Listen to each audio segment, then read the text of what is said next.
And talk to me a little bit about being a server, qualifying for a home. Did you claim all of your tips? It ties into kind of like my upbringing. I wasn't passed down anything. I was raised by a single mother. So as soon as I got into the workforce, I started saving. Having that advantage of knowing like, okay, I have to set myself up for success. I had put away a good amount of money before I moved here to Washington. So by the time we were ready to purchase in 2023, the underwriting process was really, really smooth for us. The only thing is, because of COVID, I think 2 of my W-2s, the amount that I had made probably didn't qualify me. And then the last year, I had made pretty much what I should have made during COVID. Right. So all of that evened out. I think, having a savings and showing that evened it out. And then having my fiance on the loan too helped a lot of it.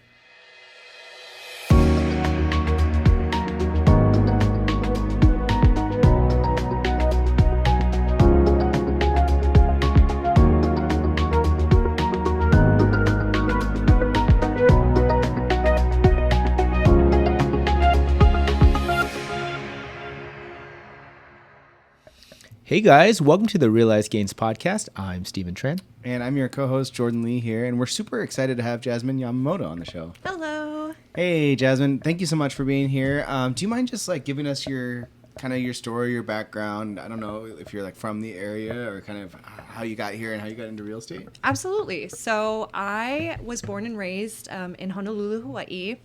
I moved here in 2019. Why? It's interesting. So I used to work as a food server, and I would go to work often and talk about moving to California. I kind of always knew that Hawaii wasn't the place where I was going to set my roots. And I would tell my customers, oh my gosh, I'm so excited. One day I'm going to move to California. They're like, why would you go there? It rivals here. It's just as expensive. The traffic's terrible. You should check out Washington. And I was like, oh yeah, I've heard of Seattle. They're like, no, not Seattle, Vancouver. Really? And yeah, in Hawaii, we're all about the deals. Okay. We're all about That's cheap. Okay. So a lot of my customers would be like, oh, Washington has no income tax. Drive over the bridge. There's no sales tax. And I'm like, oh my gosh, that's amazing. So in 2019, unfortunately, the restaurant I was working for was kind of imploding. And my fiance and I were like, all right, let's take the plunge. Let's go to Washington. So we ended up looking in Seattle just because. And then we also looked in Vancouver. And I didn't do my research at all. I was just like, okay, Vancouver. Didn't look at neighborhoods. I wasn't into real estate then, so I didn't know what I was looking for. And we settled on this townhome in the Mill Plain area, which is kind of southeast Vancouver, that we were really happy with. So everything worked out the way it was supposed to. But in hindsight, I'm like, wow, that could have gone really bad.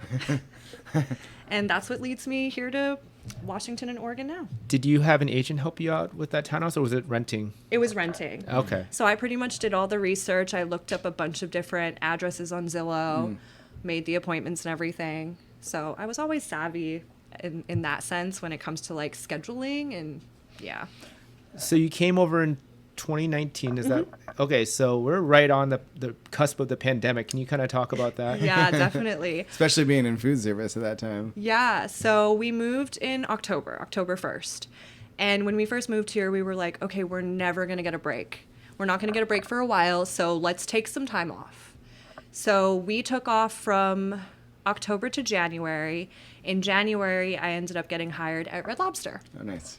And Classic. yeah. And I worked there for until March, and then the COVID orders happened. So thankfully, I was in a position where I had just gotten hired and I qualified for unemployment. And this sounds really terrible, but I had a really good COVID experience because taking all that time off, I was able to get to know my neighborhood. I was able to get to know Vancouver. I would go on 5-mile walks every day. It was a really good time for me. But yeah, that was my COVID experience. Okay. So, coming out of that, what was your game plan? Did you go back into the restaurant industry, or? I did. So I have been a food server pretty much until right up until I got out of high school. So 18 years old. From 18 to I quit in 2023. Oh, wow. So that was what I was good at. And early on when I got hired, my boss wanted me to be a manager, so she kind of brought me in early. I would do takeout sometimes. And then when everything opened up, I was one of the people that got scheduled over a lot of other people. So I was really fortunate in that sense. I did end up going back to work as a food server, and real estate was not in my zeitgeist. It was not something that I was planning to do. It was us purchasing our home and seeing the process through my realtor that really inspired me. And my fiance tells me this story that I guess in the past, I don't even remember this, but I would tell him, I'm really into real estate. I'm really into like interior design. That's what I want to do one day. So when my realtor was kind of nurturing me and she was like, you're so good at customer service, you would really be good at this, my fiance was like, don't you remember saying you wanted to be a real estate agent? And I'm like, no. What are you talking about? Exactly. So it's, in a way, it's kind of like it manifested that way. Oh, cool. Yeah. And talk to me a little bit about, being a server, qualifying for a home. I'm not sure did your restaurant, did you claim all of your tips? How did that part work? Was that an easy transition for you? Like going through the underwriting process, I guess? Yeah. So I'm glad you asked. Thank you for asking. It ties into kind of like my upbringing. I wasn't passed down anything. I was raised by a single mother. So as soon as I got into the workforce, I started saving. And I know a lot of people don't have that same experience because when you're young, you're not really thinking about like purchasing a home or any Especially of that. at 18 years old. Exactly. Right. You're thinking about college, you're thinking about partying and freedom. Yep. But having that, I kind of call it an upper edge now, like having that advantage of knowing like, okay, I have to set myself up for success. I had put away a good amount of money before I moved here to Washington. So at that point in time, I kind of look back and I'm like, oh man, I could have purchased a home then, but we waited because we wanted to see if this was the place that we were happy with. So by the time we were ready to purchase in 2023, the underwriting process was really, really smooth for us. The only thing is because of COVID, my W-2s were substantially different. You had 8 W-2s in the one. Well, it was more so or like... they just changed a bunch because there was a period of time when you weren't working. Yeah, exactly. So there was, I think 2 of my W-2s, the amount that I had made was like, probably didn't qualify me. And then the last year, I had made pretty much what I should have made during COVID. Right. So all of that evened out. I think, having a savings and showing that kind of evened it out. And then having my fiance on the loan too helped a lot of it. Well, there was a specific carve out in the guidelines for folks that have variable income that work hourly and in a tip structure that it fluctuates. You typically have to average that over 2 years. But there was and there's still in the guidelines says if during COVID it's like then you can use the higher average. Yeah, if you can show that you had reduced hours because of that. Exactly. So in that sense, we were kind of fortunate that it did play out that way. And I remember our underwriter being like, "Oh, we're gonna have to reach out to your bosses." Like my boss had to write like a letter stating that like, "Oh, they're good for their loan." Yeah. So it was kind of tedious, but yeah, smooth sailing, I guess. Oh, okay, nice. And so you'd been the server. It sounds like your realtor that helped you buy a home was kind of guiding you into real estate. And how did that transition work? Was it like after she told you that it turned on a light bulb and you went and got your classes done, or? Yeah, a little bit. So she kind of put the idea in my head. I spoke to my fiance about it, and he was like, "You'd be really good at this." And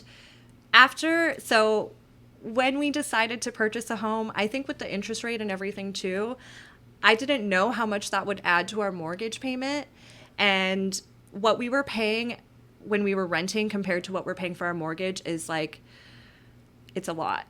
And I was worried about how I was going to be able to afford that, especially staying in the restaurant business. Right. So I was kind of like, all right, the next best thing, and I don't really have a college education, unfortunately, was like doing real estate. Because as someone who is a people person, I feel like I'm good at connecting with people. To me, it just seemed like a really great transition. And now that I'm in it, it's so rewarding to help people with the biggest purchase of their life. And my realtor, when she was helping me, there were a couple other people that I had spoken to beforehand, and I felt like they had like that Sharky commission breath. Right, Yeah. right. And one of them was actually a really good friend of mine that we're not friends anymore because she got upset that I didn't use her. Oh, interesting. But I felt that's the classic. Yeah, those two usually go together. The commission Yeah. breath, and I'm not going to be friends with you if you talk with another realtor. It's kind of, to me now in this business, like, I'm not trying to make myself seem perfect by any means, but I just want to do what's best for the people I'm working with. So, like, if Right. you're not happy with me or you feel like there's someone more qualified, like, do that. So, especially, like, when I was going through that process, I felt like my realtor not forcing us to do things, really advising us in a way that was beneficial for us. I was like, wow, I'm inspired. So that's what made me kind of really get into it. So you said that real estate was your only choice, but you went from kind of consistent, money working to a job where you don't get any money unless you sell a home. So can you True. talk about that transition? Yeah. And did you have that like as another nest egg? Because it sounds like you're good at saving. Did you Thank did you you. save a specific amount for it or? Yeah. So even after we purchased the home, I made sure that if we were going to be putting down a down payment, that I still had enough left over to at least survive for a few years. So I do still have a savings that I am relying on. And it is my first year in real estate. So June 20th, I believe, made a full year. And thank you. Yay. And so when I got my license, I was one of those people that's like, oh, I'm going to make money fast. Yeah. Right. Well, I mean, you say that, but you also saved for 3 years. So I don't know. Yeah. Thank you. So I was just like, I'm gonna quit my job. Like, I'm so tired of it was working for corporations that didn't care. I was just so over it. And while I love being around people, I felt like I was destroying my body in that industry too. Yep. And I had an auntie that literally passed away as a server. Like, she was only in her 50s, wasn't able to retire. And that even more so, I'm like, I'm not going to work my whole life just as a server. Like, I don't want to be one of those 70-year-old. Well, can I ask, what are the health issues that you have to worry about as a server? I heard, stuff as a chef from Jordan, but can you talk about what the strain is? Absolutely. So I was a full-time server. So I would work 5 days straight. Some days I would work from 10 a.m. to like 8 p.m. with no breaks. Because I was the type of person that's like, if I'm going to be working, I need to work consistently. And they don't really give you breaks in this. I mean, maybe you sit down for a quick meal. Exactly. Or they'll be like, oh, you have no tables. Now's your break. Right. Yeah. Like, go polish some silverware. Go polish some silverware or go order food. And then you order your smoke food. cigarettes, then you can go smoke. Yeah. But then they would be like, order your food, and then you would get a table. So, like, you wouldn't even get to... Right. Yeah. And the restaurants that I had worked for were, like, pretty large restaurants. So some days I would do like 10 miles in the restaurant, and you're carrying heavy trays consistently. And yeah, when you're young, when you're like 20 to 30, it's not a big deal. But as you start getting older, like, I was noticing my knees popping a lot. I have scoliosis, so like my back was consistently sore. And a lot of the people that I did work with, they were working for the industry for like 25, 30 years. And so seeing them and how they're kind of walking and having carpal tunnel and all of these issues, I'm like, I don't want that. So it's just, you're putting a lot of strain on your body and you don't even realize it until you're getting older. So that's how it impacted me, at least. Okay. So yeah, you got into real estate and made money right away, right? No, I went. Well, actually, surprisingly, so I got my license in June. I was doing a lot of open houses. Okay. Started with open houses. Yes, yeah. That was kind of because I didn't really want to cold call. I don't like being cold called. I didn't really want I don't like when people knock on my door. So I was like, I'm going to do things that I think I could be decent at. And Tiana Javier, she's in Aria. Yep.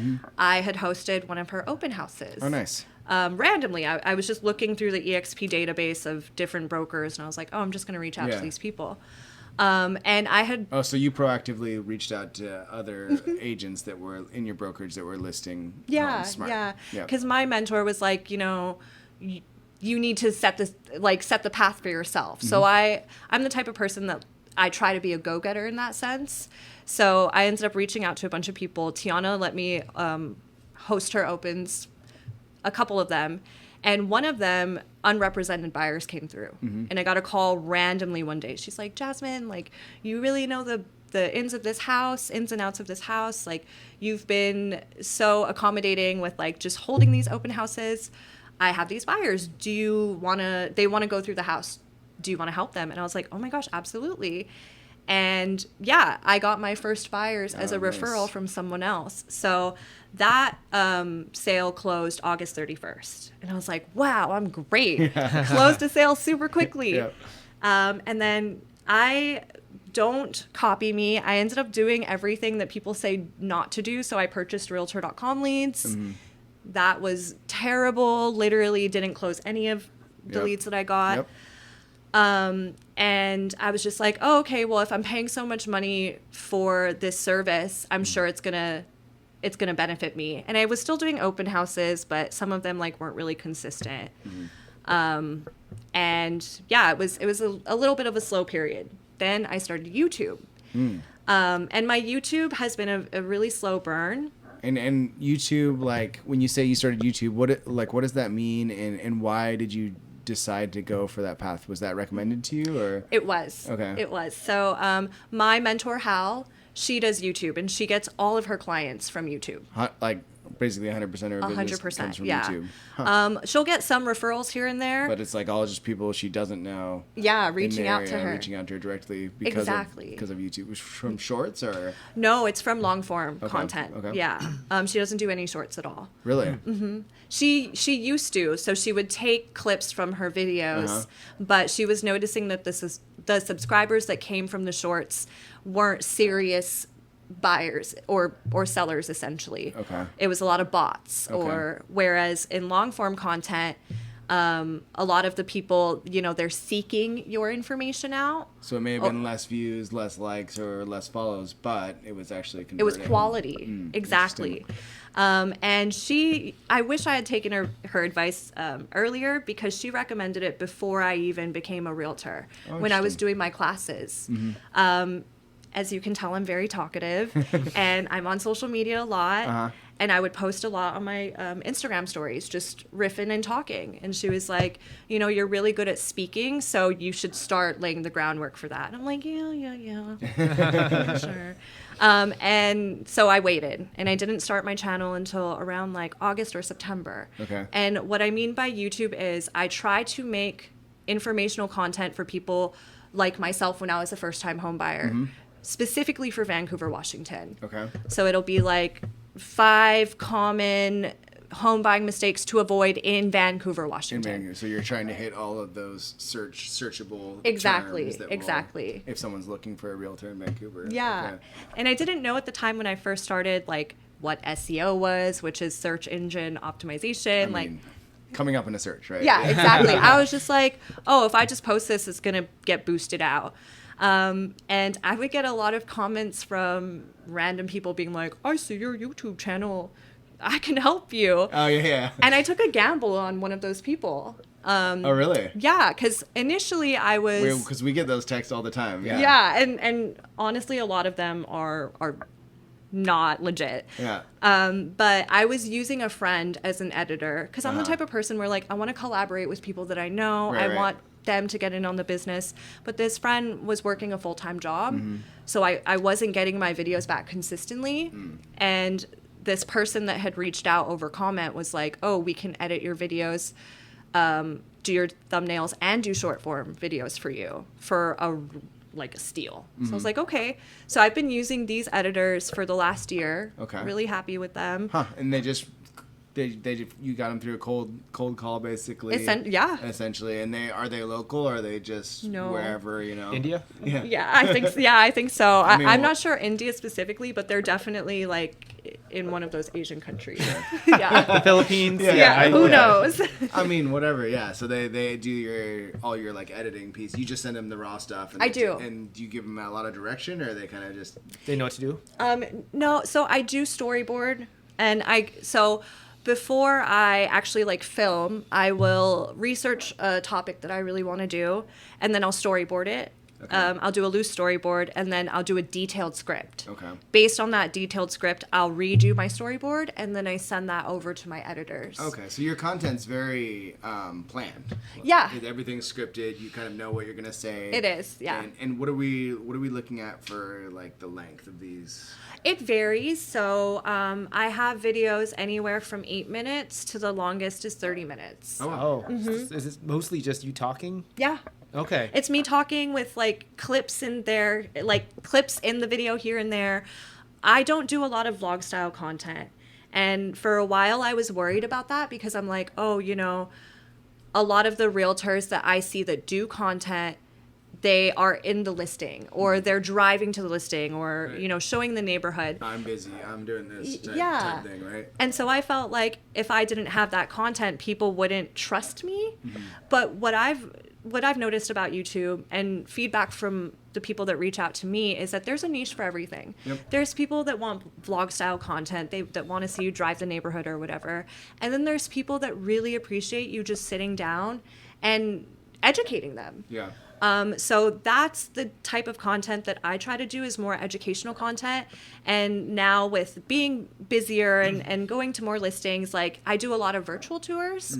So I'll take clips from my virtual tours and put those like seamlessly into, or have my editors put those seamlessly into my videos. But yeah, I don't really do a lot So of it'd be like B-roll that's going kind Exactly. of while you're talking about your other stuff. Exactly. Smart. Yeah. Okay, so you said you write a detailed script and you're talking for 8 minutes to 30 minutes. Do you have a teleprompter or how I do. Okay. Yeah, so I do use a teleprompter app. At first, I was trying to memorize that Yeah. because I used to do musical theater in high school. So I was like, oh, let's flex that muscle. That doesn't work anymore. So I do have a teleprompter app that I have a subscription for, and I break it down into sections. So like section 1 of my video will be maybe like 3 to 4 minutes. I'll just read what that's saying.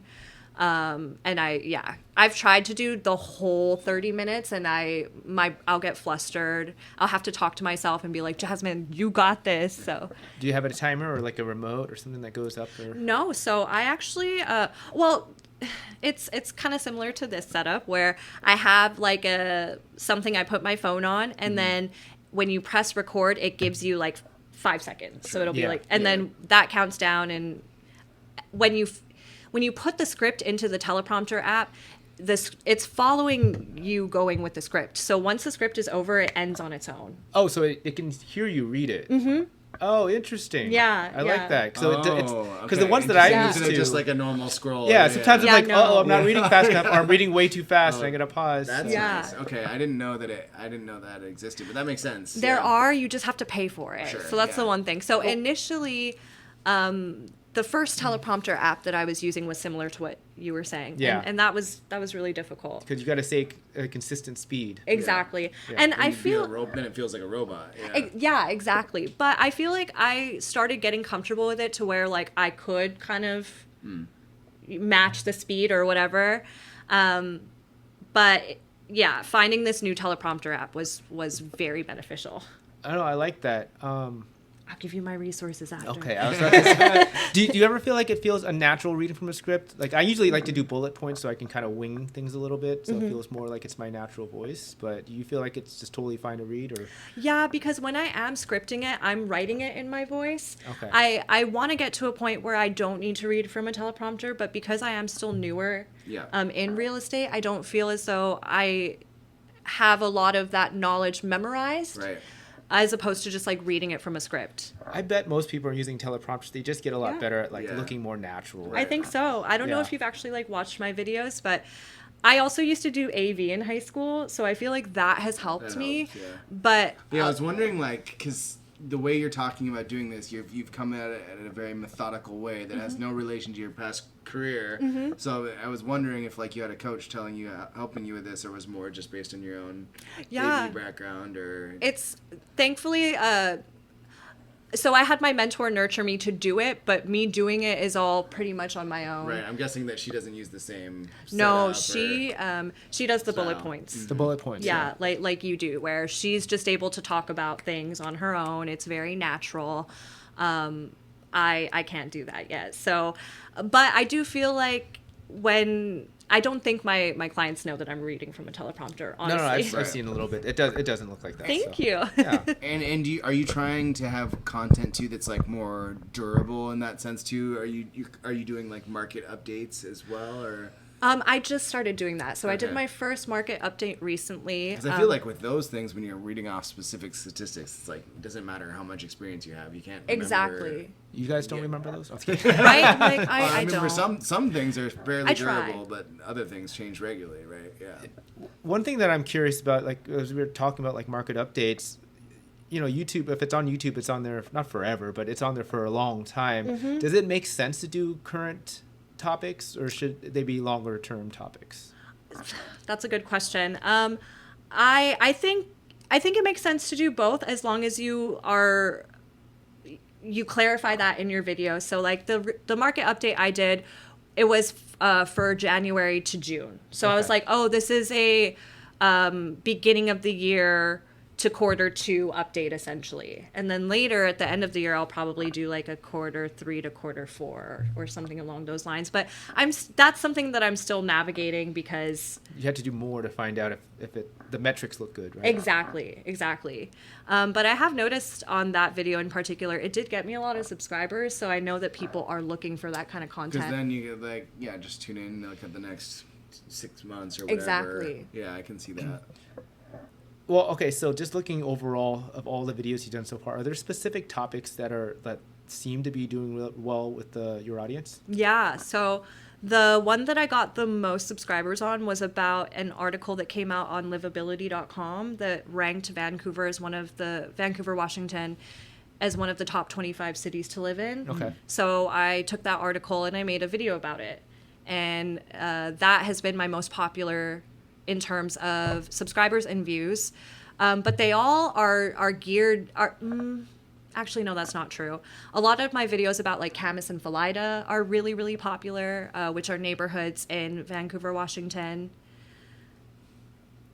It's actually all over the place. I couldn't really tell you if there's a specific sort of topic or video that they're looking for. But I'm sure you're looking at some metrics and you're checking, like I just put a video out, it's like, how many views is it getting today? You know, I like, am. I've stopped more recently because there was a point where, and this is why shorts can be beneficial, but they can also be a hindrance, is you get a lot of bot subscribers. You get a lot of people that are into that like short form content, Right. and they drop off very quickly. So I ended up getting to about 860 subscribers.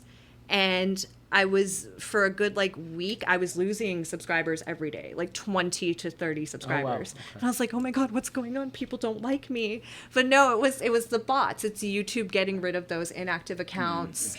So I'm still trying to figure out if I want to continue, because what I do right now is I take clips. My editors take clips from my long form content. And then you put it on Instagram and Yeah. YouTube Shorts or TikTok you know, or whatever. I like that system because I'm cutting my own clips that you guys all see. I cut those myself, and so that's such a huge pain point. So Yeah, so if you need editors, let me know. maybe, yeah. Jordan will help me pay for it. Hey, our investment's finally starting to cash flow a little bit. Yeah. Hey, there we go. So can you talk about just how you think about all your content? Like, how do you storyboard? How far do you plan ahead? Where do you get your ideas?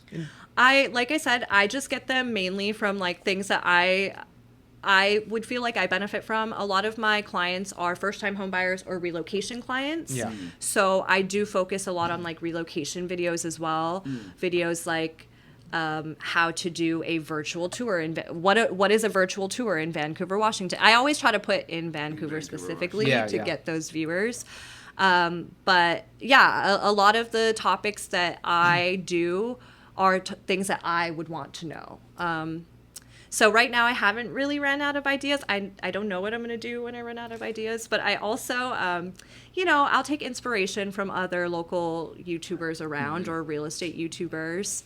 I kind of lost track of what. Well, how far do you plan ahead or for topics? I try to plan a month and ahead. Okay. And I try to, Oh, wow. I try to get out at least 3 to 4 videos in one sitting. So I will dedicate a whole day to that. Okay, well, let's talk about batch recording. I know that a lot of people, to save themselves time, they'll just bring like a bunch of wardrobe changes and shoot a bunch of video. Can you talk about your process there? Yeah, so I turned my guest bedroom into like a film studio, essentially.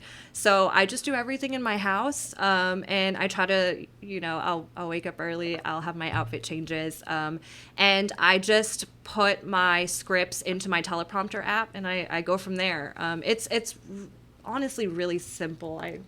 I don't know if there's much to explain in that sense. And equipment-wise, you just use your phone? I do. I don't have a microphone yet.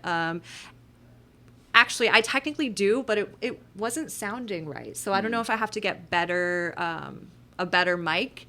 But yeah, I just record from my phone, and my editors are the one that will make the sound better. Nice. Can you talk about your equipment? Do you have so you just use your phone to record, or as a teleprompter? I use it as a so the teleprompter records. The app records. Oh, yeah. That's kind of cool. It is. Does it store your video on the cloud too, or does it do it on locally? It stores my video locally. This is more of like a me preference. I don't really use the cloud, so that's more. I'm sure it could. So it has to use the selfie cam to record you. Yes. Yeah. So I'm using my front camera. Okay. Interesting. Okay. Gotcha. Yeah. So I would recommend that if you're going to be doing YouTube content, at least starting out, that you have a decent phone that you're gonna need the one with a decent I was gonna say selfie camera, because some of the cameras aren't as good, but some of the selfie cams are good now. Yeah, exactly. So I have a Galaxy S24 Plus. Oh, okay. That's what I use to film. Okay, I was gonna say the iPhone selfie camera probably isn't good enough for YouTube video, or I don't think so. I don't know. I wouldn't know. It may be like the top model. It's interesting. I was just looking at phones the other day, but yeah, the top models end up having there's specific ones that have good selfie cams. Yeah. Okay. Yeah. So I know. Do you have any tips for people who may just be camera shy and have a hard time getting in front of the camera? Do you have your friends or people in the industry asking you, how do you do this? How do you get started? I hate being on camera. I hate hearing my voice. Yeah. How do you get over that? That's such a hard thing to answer, because I've never been shy. So it's something that I've never really had to deal with. So you're just deal with it. well, I would probably recommend, this is something that we would have to do in theater, where if you're going to memorize a monologue, or if you know that you're going to be on stage, you practice in front of a mirror. And now with phones, you could practice in front of your phone essentially and record yourself, and only you're seeing that, So I would probably get yourself really comfortable with just talking to a phone camera on your own, and then just going from there. I'm not going to lie, yeah, I may seem very confident in terms of just my voice and how I present myself. I still watch my videos and I'm like, oh my God, I sound like that. Yeah. But we are our own worst critics, and a lot people don't even realize that, I'll post things sometimes and I'm like, I watch it. So recording for me is actually the most tedious thing to do. And then having to get my content back and going over it, because my editors will give me a first draft. Yeah. That is the hardest thing for me to do, because I really don't like watching myself. I don't like hearing myself. But if it's something that is going to benefit you, and I think especially in this business, YouTube is such a good way to get clients, because you're already establishing know, like, and trust. Yeah. The more personal and the more like yourself you are, the more people will gravitate towards you. So it's just getting yourself comfortable, like anything. It's like riding a bike, you just keep doing it. Well, and YouTube content's durable, right? So the stuff that you put in there stays there, whereas Instagram, social media stuff, it has maybe one run, maybe two runs. Exactly. Okay, so you have this long form content.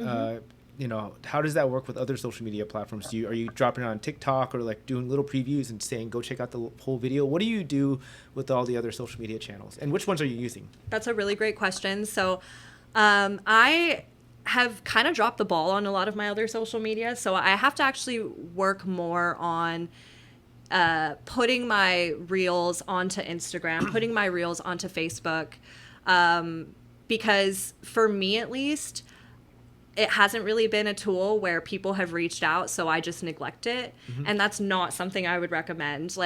It only takes 2 seconds to post your video and put a caption. So to answer your question, I did start a TikTok when I first started my YouTube, but as someone that had never been on TikTok before, I was like, holy crap, this is really overwhelming. So Yeah, that's why I haven't gone there. yeah, honestly, I don't think you're really missing much. No, you're not. You guys aren't. Yeah. So I do have a TikTok. I don't really use it. I just pretty much post my reels onto Instagram and Facebook, and that's it. I'm still working on being more consistent with getting more content out on Instagram than just reels, because you could put Canva posts up. You know, so you gotta mix it up a little bit so it's not all the same, not the same stuff every time. exactly. So you've got your plan to do YouTube, right? And you mentioned you were buying leads for a while. That didn't work. But like, how did you know? What made you realize that YouTube was working? I mean, and how long did that take? Because there's probably a lot of people that have tried YouTube, that have tried social media and not had success with it, and kind of like you weren't having success with your Realtor.com leads, give up, right? Yeah. So what kind of made the clarification for you that it was the right strategy? So it was a very, very slow burn. And I'm someone I'm notoriously impatient. So waiting for people to actually like see my content and respond was hard. But I feel like when I started working with SEO people and started actually understanding what SEO was, that really helped me. So in terms of just getting leads, I want to say it took about 3 months for the first person to reach out. And this was when I had only at this point had about like 50 subscribers. Okay. So I was shocked getting that reach out. And how did that call look, that first lead? I mean, was it somebody that was like super qualified and like instantly wanted to work with you, or did you kind of have to? So they're actually who I'm helping right now. Okay. Oh, Yeah, great. yeah. At the time, they were selling their home in Arizona. Okay. And this was in November, so it was Okay. a long time ago. And their buying timeline was that they wanted to move in January, but a lot of stuff happened. So they were qualified in a sense of they were waiting to sell their home there to move here.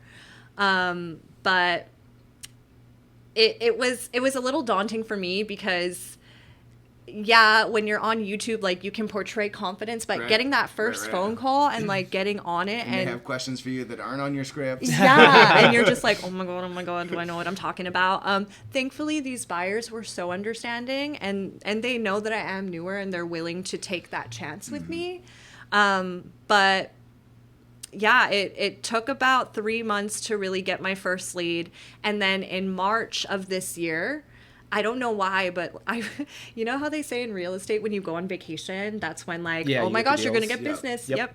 So I went to Vegas for a couple days, and when I was in Vegas, I was checking my YouTube, and my YouTube went from 80 subscribers to like 199. Wow. Yeah, and I was like, what is happening? You know, this is crazy. And I believe at the time, I had just posted a video about breaking down the cost of living in Vancouver, Washington. And that video is kind of what prompted all those people to subscribe to me. So from March to now, my subscriber count has gone from around 199 to I'm at 850 now. Okay. And I do get consistent reach outs. Some of them are about renting in Vancouver, and even though it's not buying or selling, I try my best to help those people because yeah. one day they're gonna be buying a house, you know. Does your brokerage allow you to do that to help with Leasing? renters, with leasing? No, and it's not even just leasing. It's more so just like, oh, do you have a neighborhood you're interested in? Cool. Do you have a price point? Cool. Here's townhomes or whatever. Yeah. So and I'm not even doing it for money. I'm just doing it to help people in that Right, sense. On my YouTube, I use drop forms. So I have a buyer questionnaire, I have a seller questionnaire, and then I have my EXP website. Okay. So the leads don't necessarily call you; they kind of fill out one of those forms. So in the beginning of my videos, I do a call to action. Yeah. So I'll say you can call me, text me, email me, and I put my information. So I put my phone number, my email, and I'll put link to my buyer seller questionnaire.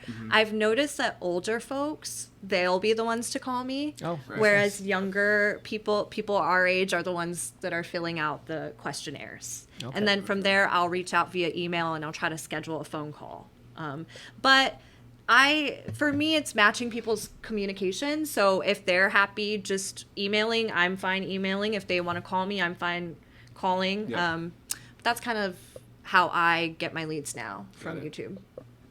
Nice. And do you have any tips on like just channel optimization, like forms, or like getting the leads in once they're on your website, like on your channel page or anything? So I have my Jot form connected to my Lofty account, which is my CRM. Okay. So the leads will just populate into that. In terms of tips for SEO and stuff, unfortunately, Pay somebody. Exactly. I'm like, I just use my editors and whatnot, and they help me with that. I know, I do know that a lot of it has to do with your hashtags and being really specific with them. Mm-hmm. So initially I was just putting like real estate, buying, selling. Well, that's not going to get people to I mean, yeah, you're going to get a general sense of someone looking to buy or sell, but what you really want is people that are looking to buy and sell in your specific market. Okay. So when it comes to the tags, I do know that like my mentor Hal is like, you know, you have to put moving to Vancouver, Washington. Yeah. Relocating to Camas, Washington. It's like being very specific with your tags. And then the more stuff that you do with your videos, so adding chapters, adding captions. Oh, do you do all that? I don't, but my editors, editors do. We're going to pay somebody Yeah, to do this. exactly. And the chapters, I've seen So that. you can skip so over. you can, like, Yeah. show what part of the video to talk about. Like this, Exactly. this section, she talks about YouTube. Mm-hmm. I definitely don't do that. No. Because I don't have time. Yeah. Yeah, I don't even know how to do that, but I do know that like doing those things helps YouTube boost out your content, and it's all about consistency as well. Okay, so obviously you're not going to teach us how to do this because you pay someone. Yeah. Can I ask, Yeah. like, what should someone expect to pay for doing a video like that? So this is why, as a realtor, negotiating is key. Sure. So for my SEO, I pay $10 per video, which is not much. Wait, so this is for the editing and This all is that? so I actually have two people. I have my SEO person, and then I have my editor. Okay. So my SEO person just works on the chapters, the caption, Oh, so they get the video. You get the video from your editor, Mm-hmm. and then this person, like, once they upload it, they like chop it up and do all the things. Yeah, and do that. yeah. So I guess you can give people access like to editing your channel. So I just gave this person access to do the chapters and everything. Okay. And then for the editing side, and this is a steal. I don't know if a lot of editors offer this. But I have also given my editors referrals, so I think that helps. I pay $100 for a file, meaning a video, a long-form video, a short-form video, and a thumbnail. And it doesn't matter the length of the video. So the video could be 30 minutes, and I'm paying $100. Okay. It could be 15 minutes, and I'm paying $100. So you get one short reel that gets clipped out of it Mm-hmm. in the long form, and then you said a thumbnail? Mm-hmm. Okay. Yeah, so to me it's worth it because if you get one lead from that, like the rate of return on $100 compared to what you could make for commission is so worth it in my opinion. Totally. So each video you're spending about $110? Yeah, pretty much. Okay. Pretty much. Mm-hmm. Yeah, I mean, one lead, or you could have like one of those huge influxes of like 100 subscribers plus. And that's kind of what's happening now. It's I was telling Jordan earlier that I feel like in real estate, once the ball is rolling, it just keeps snowballing down the mountain, so to speak. Yeah. And so I just went pending on my buyers for a property.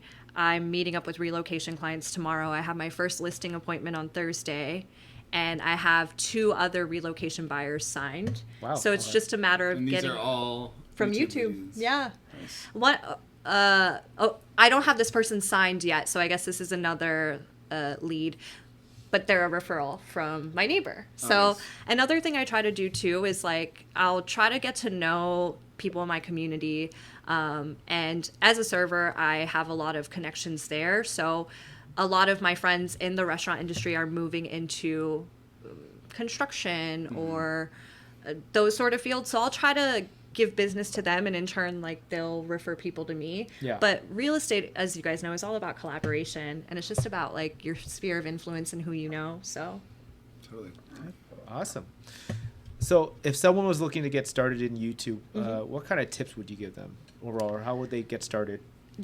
as they say, Nike says, just do it. Literally, you just have to do it. Don't be like me where, because now I have people coming to me and they're like, oh, I'm thinking about doing real estate. How do you like it? Like, what would you recommend? And as my mentor had told me, start early. Like, start making the YouTube videos, start researching, even if you don't necessarily know your market. Like, that's why we have continued, or not know your market, even if you don't really know a lot about like real estate, this is why you have continued education. Yeah. This is why you have people in the business that are willing to like nurture and take you under their wing, so to speak. I would just say, just continue educating yourself every day and just do it. I personally watch a lot of YouTube videos from other creators, and that's what has helped me get the confidence to really just do it myself. But again, I think a lot of that also has to do with not really being shy, and also coming from a place of like, all right, I don't want to cold call. Like, I don't want to door knock. So this is kind of what's left for me currently. Yeah, I don't like doing any of those either. Yeah. Never done that. Well, one quick question before we end it. Is there any specific type of content that you watch outside of real estate that you get inspiration from? Ooh, that I get outside of real estate. Or is it just like a bunch of real estate agents? Well, I love listening to, I've always been into like celebrity gossip and podcasts. So I like listening to just other podcasts. And a lot of it is about like celebrity or human psychology or just people talking. It could really be about anything, true crime, whatever it is. Like, that inspires me, just hearing other people talk. Honestly, if I could just be a podcaster and make millions of dollars, I would do it. Like, we're waiting for our millions too. No, we haven't been signed yet. We're still waiting for someone to sign us. You guys got this. One more thing. Sorry, I know we didn't mention this at all. I know this can go on forever, but AI. Can you talk about how you use that real quick? So I do use ChatGPT here and there for like, I'll do my own scripts, and then if there's anything that's like redundant or whatever, I'll put my scripts into ChatGPT and be like, oh, can you maybe refine this? But for YouTube, at least, I'm trying to stay away from that. Yeah. Because I feel like it's just not really authentic. And I also everyone else is doing it. Why do you want to do what everyone else is doing? Yeah, and like before the AI overlords take over, I want to do everything I can to like not use those tools. But I also feel like if I were to be using those tools too much, I would rely on that too heavily, and then I wouldn't learn. Because, I don't know, I don't feel like this relates to real estate, but I feel like AI is just, there's so much that it can do for you that I don't want it to start to, I don't know, I just don't want it to take over. That's kind of true, though, because, like, if I use, so, like, when I'm looking at guidelines, for example, mortgage guidelines, if I just listen to what ChatGPT says, it's going to be wrong. Yeah, like, exactly. I mean, it might be right. It's kind of a coin toss. Exactly. But, like, I know what's right and what's wrong enough, so I'll use it to, like, reinforce something, or, like, if I'm giving instructions to a client, like, about how to open a secured credit card, and I don't want to, you know, do a quick research and type out an email, just do it in the, like, since I've done that before, then I'll look at it. But I see your point, though, because it's like, yeah, I mean, everyone kind of does that. Exactly. And they make their scripts off of it now, and you don't want easy mode in a sense. Kind of, because I feel like how can you learn if you have something else doing everything for you? That's true, yeah. Actually, so back in April, there was an EXP rally, and there was a speaker that had suggested to make your own GPT, and like gave kind of his whole playbook, and was like, take pictures of this, use this to make your own GPT. And he had suggested, you know, uploading all of the forms and the manuals. And so I did that. I was like, okay, I'm just going to see. And one of the other reasons I'm like, oh, I don't really want to use AI is because even with those manuals uploaded, I just, for shits and giggles, I don't know if we can swear, I was like, oh, okay, let's pull up the Form 21, the purchase sale agreement. Yeah. Explain this to me. It was getting things wrong, right. even with the manual uploaded. And I was like, okay, like, so this still isn't very efficient. It's giving me wrong information.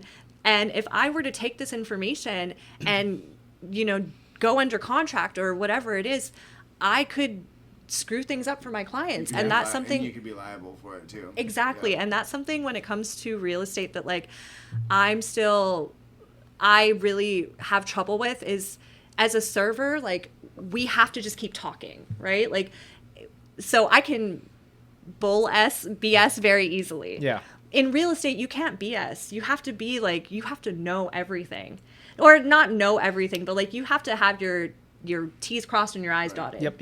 And you need to be able to say, I actually don't know the answer to that. Yeah. Exactly. Let me Confidently figure say it that. out. Yeah. Exactly.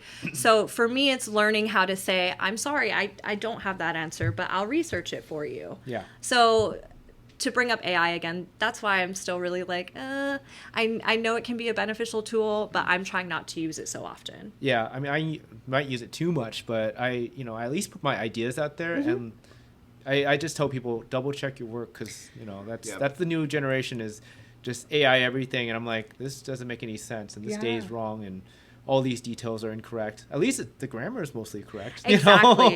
That's what I use it for. Yeah. Grammar correction. Yeah. No, and that's smart. Emails. That's smart. I have a lot of teacher friends, and they were saying that the way education has kind of like come full circle in a way. When I was in high school, you had to type everything out, and like, so like your quizzes were on the computer. Now they're doing quizzes with paper and pencil. Oh, so you can't cheat. Yeah. So it's really crazy just how now it's gone back to like the ancient way, so to speak. Yeah. I love it. Soon they're gonna have a scribe and a hammer. Exactly, and a chisel. Yeah. Well, Jasmine, if people are looking to find you on YouTube or on social media, what's the best way that they could get a hold of you? So my YouTube is Journey with Jazz Journey with Jazz Real Estate.